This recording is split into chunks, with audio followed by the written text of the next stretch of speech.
Alright, so in this section we will talk about how we can update data in a given CSV file. So here we have a given CSV that we created in the previous section, that is new first underscore data.csv, and as you can see here the CPU usage in some cases is completely empty. So let's say I want, whenever the CPU usage is empty, I want to add dash dash or underscore underscore or zero, so that it looks like there's that this is empty, and it's not like completely empty. Let's say I want to add dashes or something like that. So that is what we're going to be doing in this section. So first we need to import the CSV and assign a variable that is data or existing data. Let's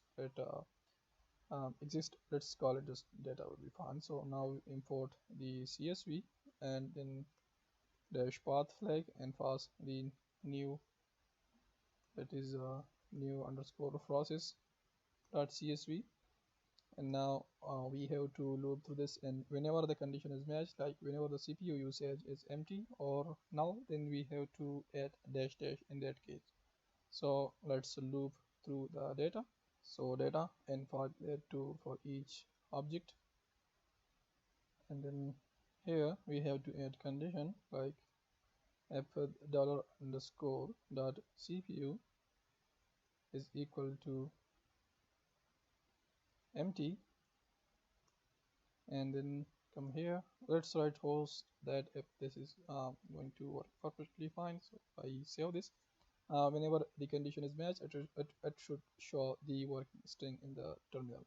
So if I come here, execute the script, as you can see we got these results, which mean it works perfectly fine. Or we can another thing we can do, like add else condition, and whenever that condition is not matched, alright, let's say underscore underscore, just to see if this is perfectly working. As you can see it's working fine. So now we can add our statements, like what we want is we want to add dashes, so dollar underscore cpu, and add this to the string type, and let's say dash dash. So now if I do this, and at the end let's export that to another CSV file. So let's say export-CSV, and then the path is